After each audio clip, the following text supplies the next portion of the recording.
ಮಂಡ್ಯ ಜಿಲ್ಲೆ ಮದ್ದೂರು ಎಲ್ಲ ಶಾಂತವಾಗಿದೆ. ಪ್ರಾರಂಭದಲ್ಲಾಗಿರ್ತಕ್ಕಂಥ ಘಟನೆಗೆ ನಾವು ಯಾವುದೇ ತಾಳ್ಮೆ ಪ್ರಶ್ನೆನೇ ಉದ್ಭವ ಆಗಿಲ್ಲ. ಸೀರಿಯಸ್ಸಾಗಿ ಕ್ರಮ ತಗೊಂಡಿದ್ದೀವಿ. ಯಾರು ಕಲ್ಲು ಎಸೆತದಲ್ಲಿ ಭಾಗವಹಿಸಿದರು, ಆ ಘಟನೆಯಲ್ಲಿ ಯಾರು ಮುಂದಾಗಿದ್ದರು, ಅವ್ರಿಗೆ ಸಂಪೂರ್ಣವಾಗಿ 2-3 ಅವರ್ಸ್ ಒಳಗಡೆ ಅರೆಸ್ಟ್ ಮಾಡಿ FIR ಹಾಕಿ ಅವ್ರ ಮೇಲೆ ಕ್ರಮ ಜರುಗಿಸಿದ್ರು. ಹೆಚ್ಚುವರಿ ಮಾನ್ಯ ಮುಖ್ಯಮಂತ್ರಿಯವರು, ಗೃಹ ಸಚಿವರು, ನಾನು ಮಾತನಾಡಿ ADGP 2 ದಿವಸ ಅಲ್ಲೇ ಇದ್ದು ಎನ್ಕ್ವೈರಿಗೂ ಸಹ ಆದೇಶ ಆಗಿದೆ. ಅಡಿಷನಲ್ಲಾಗಿ ಏನಾದರೂ ಕ್ರಮ ಜರುಗಿಸೋವಂಥ ಅವಶ್ಯಕತೆ ಬಂದರೆ ಅದನ್ನೂ ಮಾಡ್ತೀವಿ. ಯಾವುದೇ ಮುಲಾಜಿಲ್ಲ. ಯಾವುದೇ ಒಬ್ಬ ವ್ಯಕ್ತಿ ಒಂದು ಸಮಾಜಕ್ಕೆ ಪರ ಹೋಲಿಕೆ ಮಾಡ್ತಕ್ಕಂಥ ಪ್ರಶ್ನೆ ಇಲ್ಲ ಅಂತೇಳಿ ಸಂದೇಶವನ್ನು ಕೊಟ್ಟಾಗಿದೆ. ಕೊಟ್ಟ ಮೇಲೂ ಇವರು ಬಂದ್ ಮಾಡಿದ್ರು. ಬಂದಾದ ಮೇಲೆ ಮತ್ತೆ ಸಾಮೂಹಿಕ ಗಣಪತಿ ಅನ್ನೋ ಒಂದು ಇದನ್ನು ಮುಂದಿಟ್ಕೊಂಡು ರಾಜ್ಯದ BJP ಮತ್ತು ಜನತಾದಳದ ಎಲ್ಲ ಲೀಡ್ರ್ಗಳು ಹೋಗಿ ಬಾಯಿಗೆ ಬಂದಂಗೆ ಮಾತನಾಡಿದ್ದಾರೆ. ಅದು ಸಮಾಜದ ಕದಲಿಕೆಗ ಅಥವಾ ಈ ಒಂದು ವಾತಾವರಣನ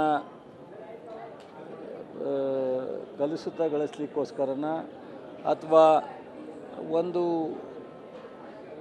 ಕಮ್ಯುನಲ್ ಕ್ಲಾಸಸ್ಸನ್ನು ಪ್ರಾರಂಭ ಮಾಡಲಿಕ್ಕೆ ಅವ್ರ ಉದ್ದೇಶ ಅನ್ನೋದು ಅವರೇ ಯೋಚನೆ ಮಾಡಿ. ನಾನು ಅವರೆಲ್ಲರಿಗೂ ಬುದ್ಧಿ ಹೇಳಲಿಕ್ಕೆ ಹೋಗಲ್ಲ. ಒಂದು ಘಟನೆ ಆಗಿದ್ದನ್ನು ಅವರು ಖಂಡಿಸಿದ್ರೆ ಅದನ್ನು ನಾನು ಬೇಡ ಅನ್ನಲ್ಲ. ಅಥವಾ ಅವ್ರ ಮೇಲೆ ಕ್ರಮ ತಗೊಳ್ಳೋದು ನಿಧಾನ ಮಾಡಿದರೆ ನಮ್ಮನ್ನು ಬ್ಲೇಮ್ ಮಾಡಿದ್ರು ತಪ್ಪು ಅಂತ ಹೇಳಲ್ಲ. ಒಂದು ಕಡೆ ಕ್ರಮನೂ ತೊಗೊಂಡಿದ್ದೀವಿ, ಮುಂದುವರೆದ ಎನ್ಕ್ವೈರಿನೂ ಮಾಡಿದ್ದೀವಿ. ಇಷ್ಟೆಲ್ಲ ಇದ್ರೂ ಇನ್ನೇನಾದ್ರು ಇದ್ದರೆ ಸಜೆಷನ್ ಕೊಡಲಿ, ಅಥವಾ ನಮ್ಮ ನಡೆಯಲ್ಲಿ ತಪ್ಪಿದರೆ ಈ ಥರ ತಪ್ಪು ಮಾಡ್ತಾಯಿದ್ದೀರಾ ಅಂತೇಳಿ. ಅದನ್ನು ಬಿಟ್ಟು ಬಾಯಿಗೆ ಬಂದಂಗೆ ಸ್ಟೇಜಲ್ಲಿ ನಿಂತ್ಕೊಂಡು ರಾಜ್ಯದ BJPಯ ಮುಖಂಡರುಗಳು, ಜನತಾದಳ ಮುಖಂಡರು ಮಾತನಾಡ್ತಾರೆ ಅಂದರೆ ಅವರು ಮಂಡ್ಯ ಜಿಲ್ಲೆ ಶಾಂತಿ ಅವ್ರಿಗೆ ಬೇಕಿಲ್ಲ. ಮಂಡ್ಯ ಜಿಲ್ಲೆಯಲ್ಲಿ ಪ್ರೊವೊಕೇಷನ್ ಮಾಡಬೇಕಾದಂಥದ್ದು ಅವಶ್ಯಕತೆ ಇದನ್ನು ಮನಗಂಡಿದ್ದಾರೆ. ಇವತ್ತು ಮಳವಳ್ಳಿನಲ್ಲಿ ಹೋಗಿ ಬಂದ್ ಅಂತ ಮಾಡಿದ್ದಾರೆ. ಬಂದ್ ಏನಾಗಿದೆ ಜನರಿಗೆ ಅವಶ್ಯಕತೆ ಇಲ್ಲದೆ ಇರೋದು ನಾವು ಮಾಡಿದ್ರೆ ಜನ ಯಾರೂ ಒಪ್ಪಲ್ಲ ಅನ್ನೋದನ್ನ ಅರ್ಥ ಮಾಡ್ಕೊಂಡು ಒಂದು ಅಂಗಡಿ ಮುಚ್ಚೋಕ್ಕಾಗಿಲ್ಲ. ಸೊ ಮೊನ್ನೆ ಮದ್ದೂರಿನಲ್ಲೂ 30% ಅಷ್ಟೇ. ಜನ ಯಾರು ಬೇಕಾದ್ರೂ ಕರೆದು ಸಮಾರಂಭ ಮಾಡ್ಬೋದು. ನಾನು ಮಾಡ್ಬೋದು, ಅವರು ಮಾಡ್ಬೋದು, ಇನ್ನೊಬ್ಬರು ಮಾಡ್ಬೋದು. ಅದನ್ನೆಲ್ಲ ಅಲ್ಲ.